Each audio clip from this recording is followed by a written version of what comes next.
Okay, so this is another one of those little jobs that I've wanted to get round to for a very long time and never managed it. So we're going to have a go today. I'm going to go and try and make another one of these.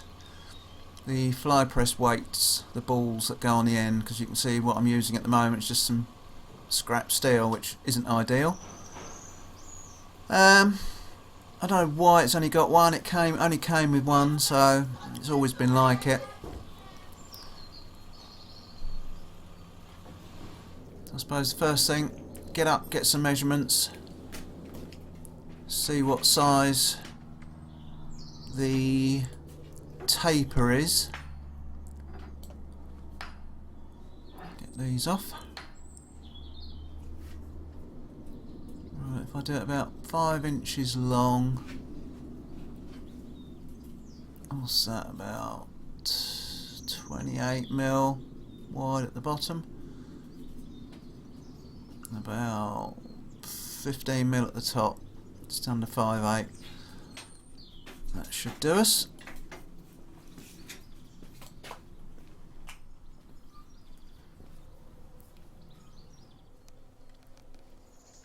Now, I don't know if you can see that it's already been repaired once. That corner has been well, that taper has been welded back on at the corner, and it's a little bit not square. It's pointing one way a bit, but I don't think it's going to worry. I think it's going to fly off. And to make the ball, I'm going to use these. Get them out. Half spheres, 3mm thick, or 1/8. Couple of those. And I always get my stuff like this from these people. If I can get the bag straight. Brundles. They've become quite a big company now, and they do all sorts of components. I've got some small ones there that I bought for another job. Get all sorts of components for making all sorts of things. Now that's 7-inch, and these are 6-inch, because they only did an 8-inch one from the 6 and 8. The 8 was going to be a bit too big, and they went up quite a bit more expensive. So I thought I'll go for the 6, fill it with lead, and it'll probably weigh as much, if not more, than the original. So I'm going to cut a hole in there and make a taper to go inside it, and then cut a hole in the top of it to pour the lead through. Now I've got a load of lead here. I hope it's going to be enough, but there is quite a lot of it, so I think it should be. And to make the insert, the taper for the inside of the sphere, I'm going to use this scrap. It came with some laser cutting, I don't quite know why. So I'm going to just drill this hole in the top of this to start with. That's where I'm going to pour the lead through.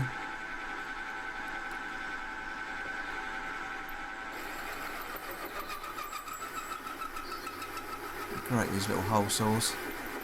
That's another job I want to make one of these days, a sort of a tube notcher. It uses these hole saws. And that's yet another job. Alright, let's see if I can get the bit out. It don't want to come. Come on.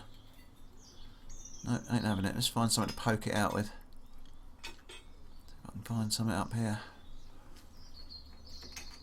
There we go. There it is. I'm going to hang on to that because I'm going to weld that back in once we've filled it up with lead.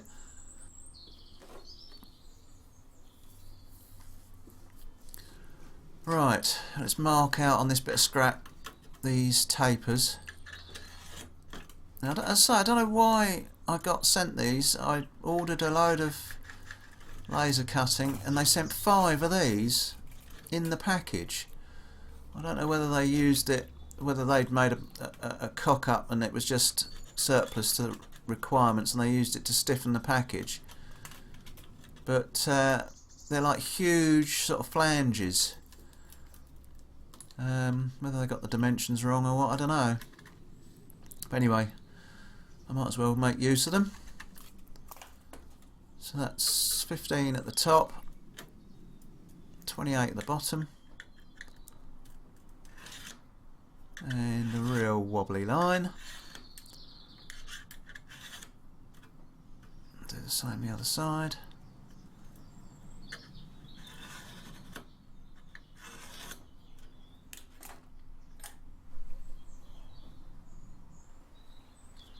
Let's cut them out. I've just bolted this to the anvil loosely. I'm just going to cut each section out roughly and then cut them out properly. This is another one of those tools.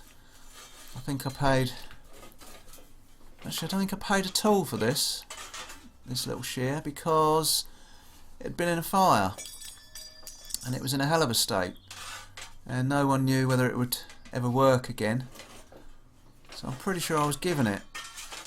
And I took it apart, cleaned it all up, painted it up, shimmed it all up, and it works a treat. But that was, oh, I don't know, must be knocking on 25-30 years ago I was given that. And it sits under the bench, and once in a blue moon gets strapped to the anvil for jobs like this. No idea what make it is or anything. So I'm just going to whip these down to size.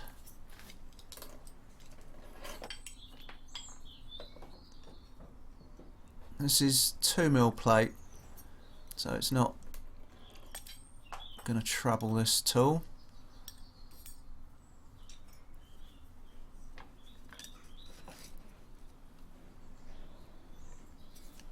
You can actually cut circles out on this quite well.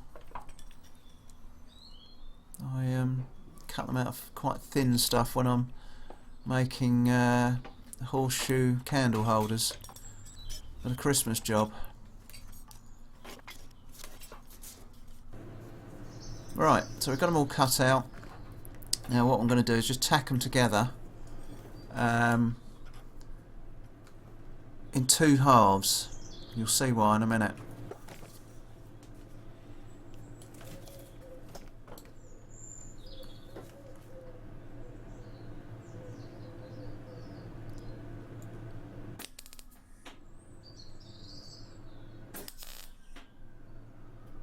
Just put a few tacks.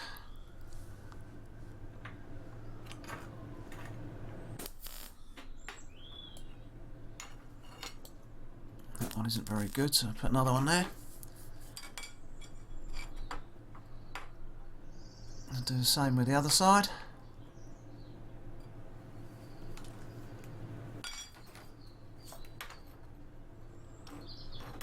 Turn the magnet on for a start, that helps. That's better that way around. I'm not being too precise with any of this. Am I ever with any of my jobs? But you know, I'm not wasting any time. It's only going to be whacked on top of that very uneven spike, so it doesn't need to be too precise. So what I'm going to do now is try it up against the spike to make sure it's about the right sort of size and shape. That strip light is distracting a little bit from the camera, so I'm just going to hold this on one of the two sides. Actually that one wants to go around the other way because that one is a bit small at the bottom. Then I'm just going to run my Sharpie up and then run it down the other side, and what's left, as you can see the marks, that's what's got to come off. You see that? Just. And that, with any luck, I'll do the same with the other one, should mean that when it's all tacked together, it's a pretty tight fit.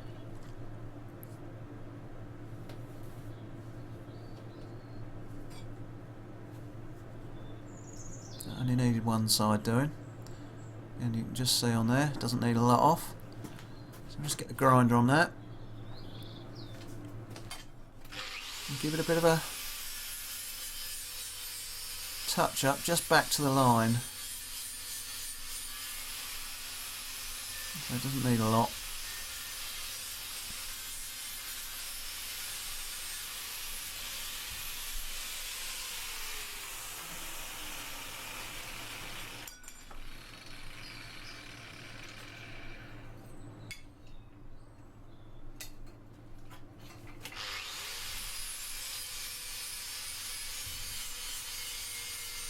You may notice in the background I've got some new limb bins up. I saw them on eBay, real cheap. So many limb bins I don't know what to do with, and 2 racks to put them all on. So I've had a bit of a rearrange. Tried to tidy the place up a bit and utilise the space a bit more. I'm just so desperate for space. So I've put a few more up.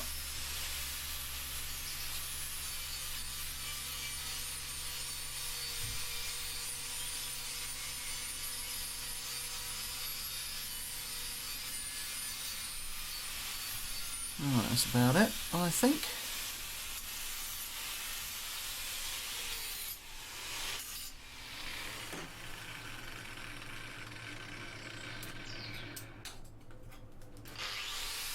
Take the jagged edge off. Right, let's put it together. Hopefully it'll be the right size.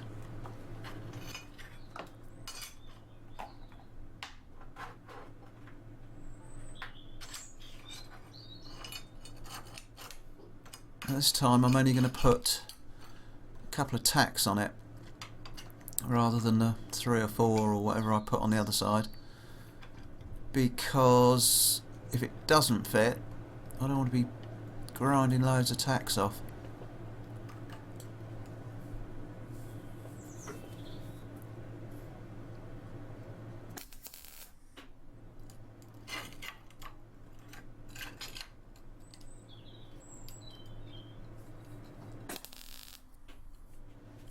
That'll do it. Do the same the other side.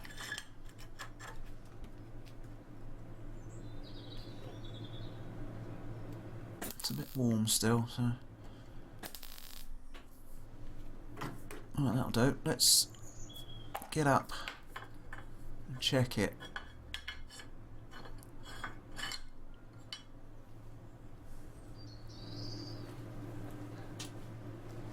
Glad I don't have to keep getting on this bench on a regular basis. There you go. Not bad at all. It's a little bit wobbly that way.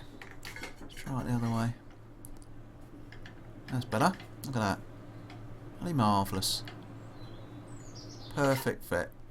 So I'm just going to cut a little bit of scrap and fill that end in. And we'll weld her up.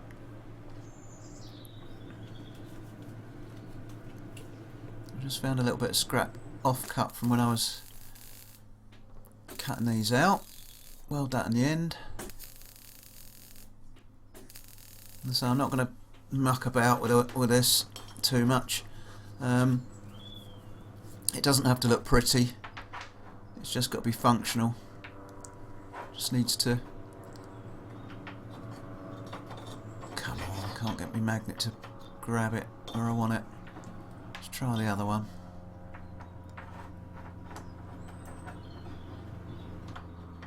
That's better, that one's got it.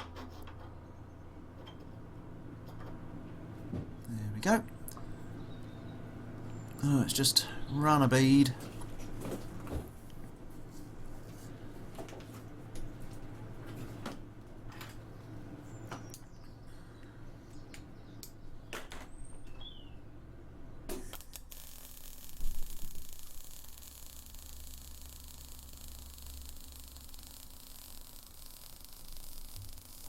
This 2mm welds up really nice, especially this CR4.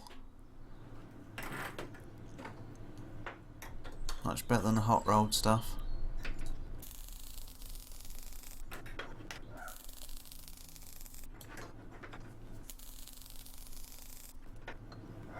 Right, so here we go. Little focus. Here we go, nothing fancy. I'm not going to grind it up because that will help. Those knobbles will help hold the lead in place. Now, some people might say, why am I actually doing this? Why don't I just drill a hole and fill the whole thing with lead? Well, I use lead in a lot of different things, and if once it's been bashed about a bit, it compresses, and that's going to wobble like buggery. So, just to try and negate that, I'm just making this little sleeve. And hopefully, it will last quite a lot longer. So what I'm going to do now is just cut a square in the top, or in the bottom as it will actually be, so I can weld that in there. Let's work out what size it is. It's actually 33mm. Yeah, I can see that with my glasses.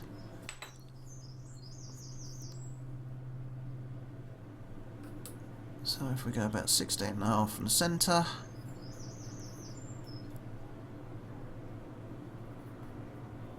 hopefully that will get me roughly in the middle.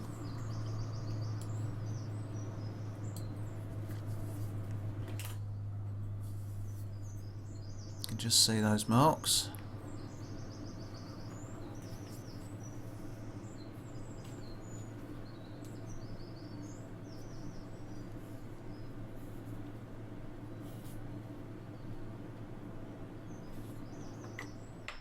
There we go. It's near enough. It could go over a little bit, but yeah, it could go to the left a bit, but never mind. Right, I'm going to try and cut this out with a grinder. I can't be bothered to get the plasma cutter out just for one little hole. So it doesn't need to be horrendously neat, so I'm just going to whip down through it with the grinder. I'm going to try and use the magnets to keep it in place. I'll put another one under there. Will that hold it? No. Tell you what I'll do, just use all four of them and just put them on the outside.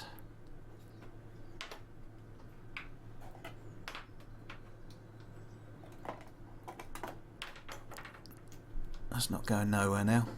Lovely job.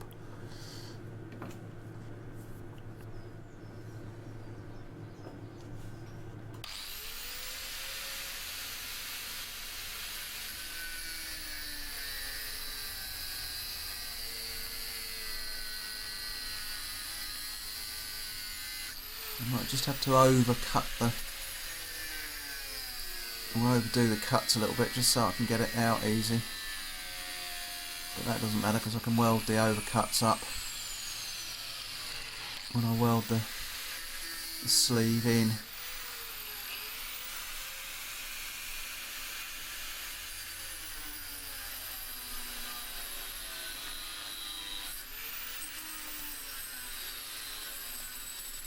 I've invented these cutting discs or slitting discs. Bloody marvellous. I remember when I was a boy, there wasn't such thing as these slitting discs or cutting discs, or if there were, they were really thick, and they were almost as thick as a grinding disc. And there was no flap discs, nothing. There you go. Perfect. Look at that.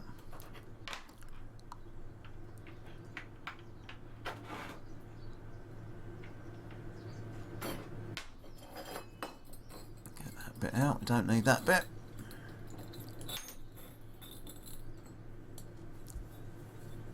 So let's see if it'll fit. Not bad, just going to give that a tap. Get it in square and run a couple of beads around. Just going to give it a tap. I'll give it a quick tap on the anvil and got it come on, focus, you flaming thing. There we go. It's fairly square in both directions. So it's pretty much up the middle. And I'm just going to run some weld around there, secure that in. I've got some fairly big holes here, or big gaps, but should be able to fill them up fairly easily. So it doesn't need to be pretty. I'm not even going to grind these up, no point. No one's going to see it. It's just there to do a job.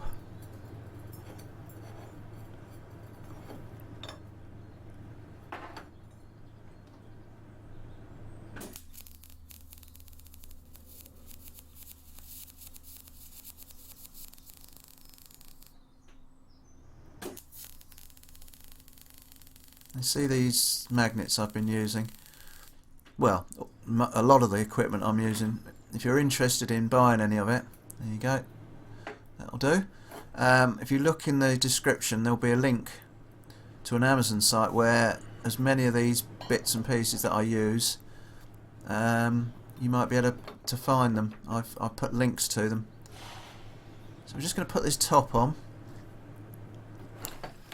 Some of these aren't particularly accurate when you buy them. If you want to, you have to sort of try and match them up to get pairs, but these two are actually pretty good. They're in fact pretty damn good.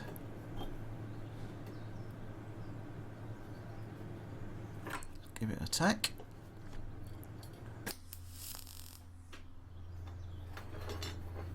You can see there that's moved already.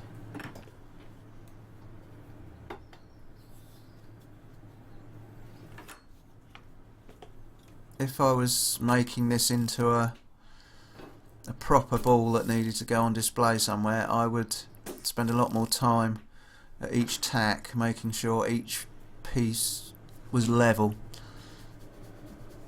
because it'll look much better when it's ground up if you spend a bit of time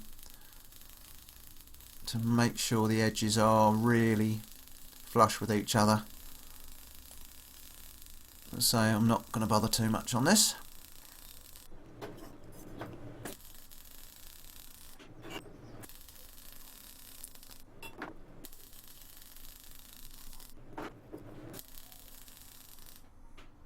There we go.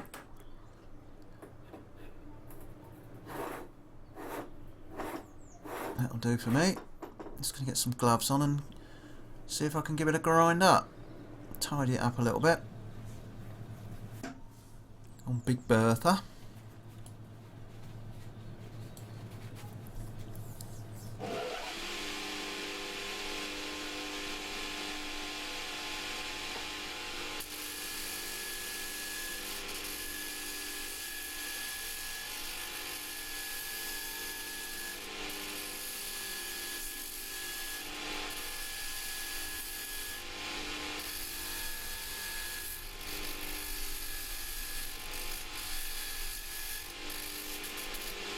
Great tool this. Another eBay find. I think I paid about 300 quid for it. I knew they were about 1500 or more. These 150 per. Oh, they 150 per 2000. The belts on these. Don't know what that is in Imperial. There you go, that'll do for me. Right, so I'm going to try and stand this up somewhere. Now I've managed to find an old bit of farm machinery, which is a slightly tapered spike, which I managed to stand it up on in the vise. I've got to cut up some of this lead and get the fire going and get it melted. So I think the next job will be to get the fire going.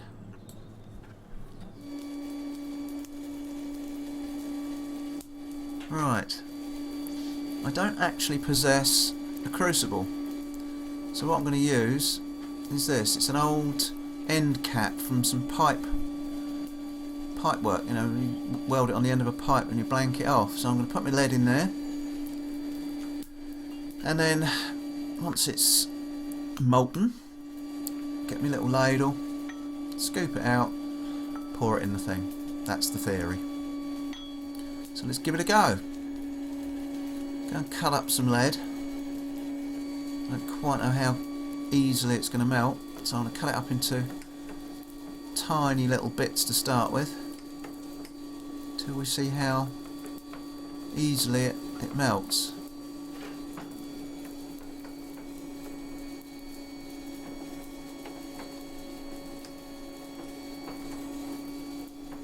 Can't remember where this lead came from. I think a customer, one of my horse customers, had a load of re-roofing done. And this was all left over and they said, did I want it? So I grabbed it. I've had it for years. I use it for all sorts of things. Let's get a few bits of lead on the go, see how quickly it melts.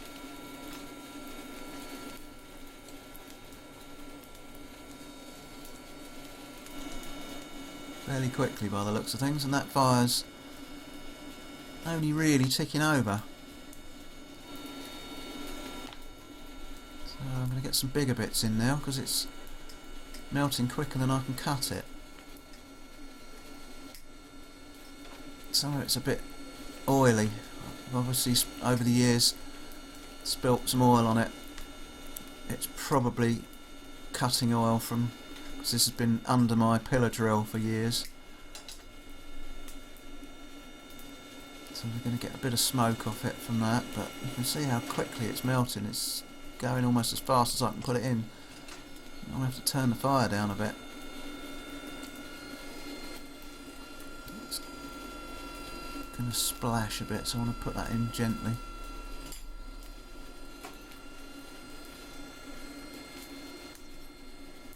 Oh, I've got a whole sheet here.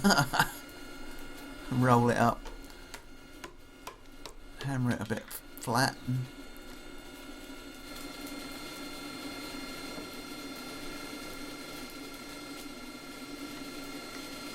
That's how quickly it goes. There's a bit of oil or muck or something on it.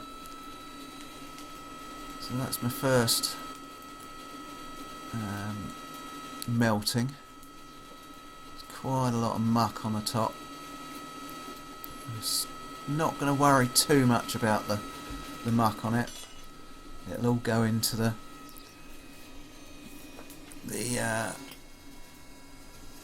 well, whatever this is, the ball. I don't want too much in there, but I'm not going to worry because it's not going to be seen.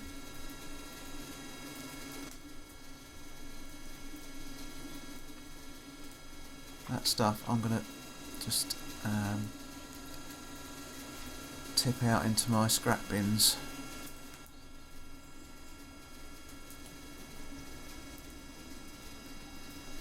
You can see the heat rising in the ball already at the bottom. It's starting to darken where that's getting hot.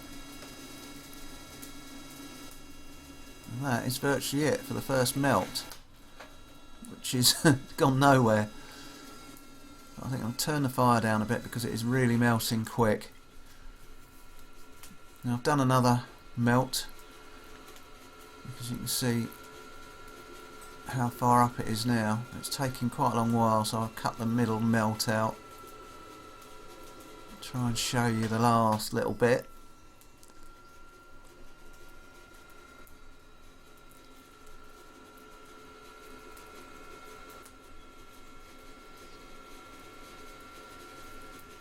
So that sort of what's left in the ladle, I'm tapping it out into my scrap bin. It looks like that's another melt over and done with.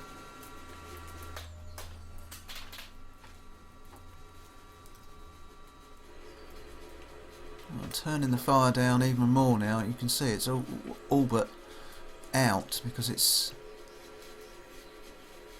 melting that quick.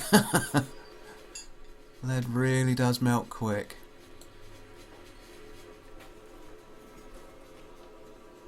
So we must be getting towards, oh, spill a bit, towards the last knockings.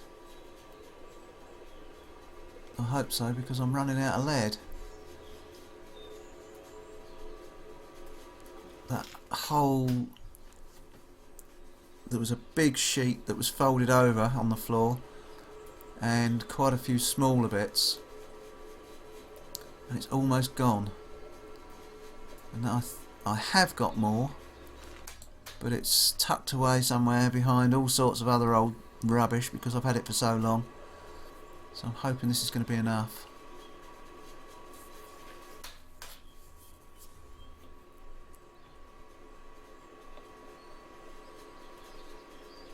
Some of the rubbish going in.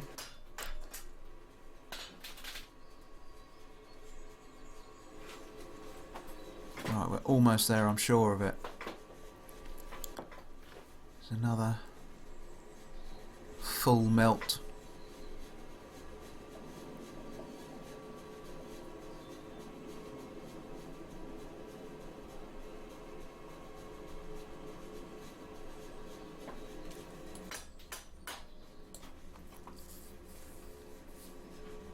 I hope I'm going to be able to lift this once it's full, because with the amount of lead that I've put in here, it's going to be pretty damn heavy.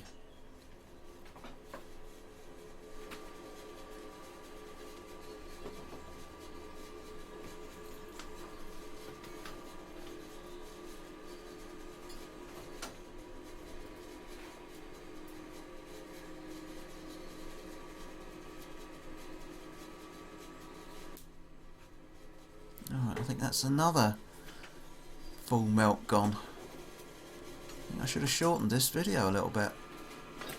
You can see we're nearly there. It's that close. So this has got to be the last pour. Got to be.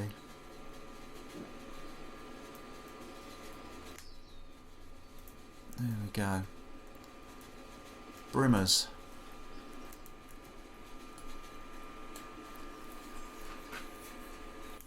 I wonder how much this is going to shrink. Well, there you go already. A few minutes and that's shrunk right back, and yet it's still quite molten. So what I'm going to do, whilst it's still molten, I'm going to try and... I spilt a few bits, so I'm going to salvage them. There we go. And try and poke them in there, just to fill it up again. I don't quite know where it's all going. Disappearing. Find a few more bits.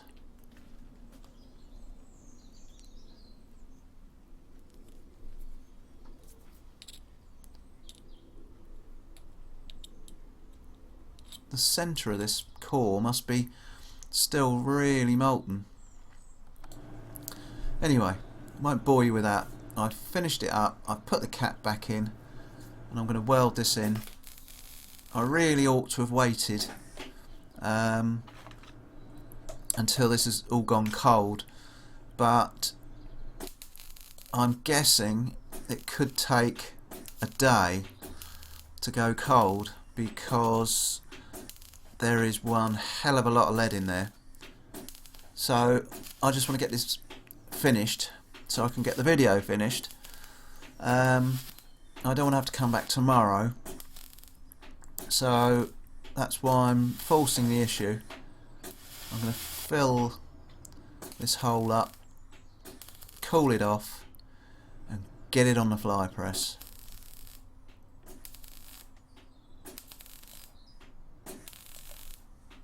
There's quite a big gap round here.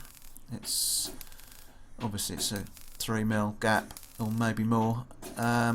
Ordinarily I might have been able to just weave my way around there, but the fumes and the whatever it is, the gases from the lead as I'm heating it with the weld, is blowing back a bit, so I'm having to... Well, there, and I've blown a big hole in it now, so I'm having to go steady. I could have just turned my welder down a little bit, but hey ho. Fill the centre one in.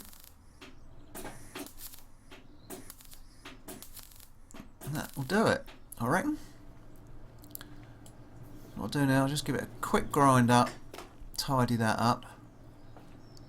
Again, I'm not going to waste any time, just give it a quick tidy, because no one's going to see it once it's up on that fly press. There you go, all tidied up, well, cleaned up a little bit, and that is still whacking hot. Problem's going to be now getting it off that spike. Let's give it a go, get some gloves on and see if I can maybe able to lift it off. Oh no, that is red hot, and that don't want to come loose. So let's see, easiest way to get it off, make sure there's nothing in the way, drop it on the floor. There we go. Right, now I've picked it up and dumped it in the Bosch. Now I'm standing back a bit because I don't know if it's going to explode, implode or any other sort of plode. At the moment it's doing nothing, it's just heating my water up quite nicely. Just going to have a little look. Move it about a bit. Whew, yeah, that's still very hot.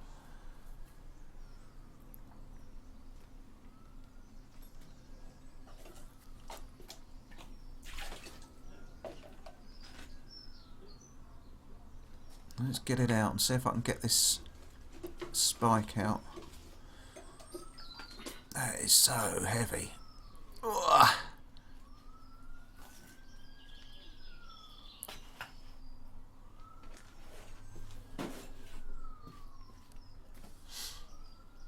Let's see if we can knock it out.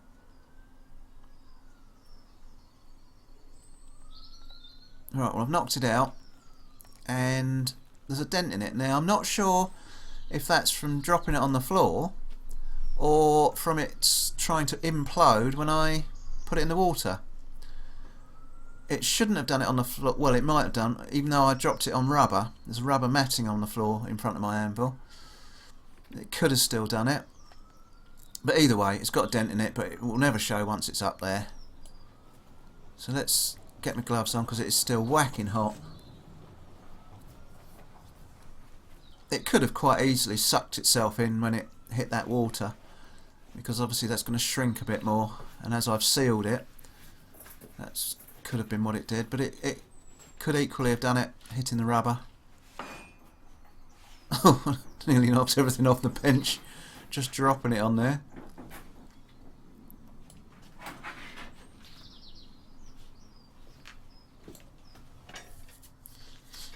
Let's get my stool.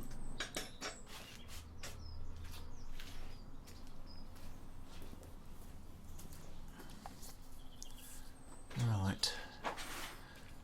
Let the old git climb up onto the bench again. Getting too old for all this malarkey.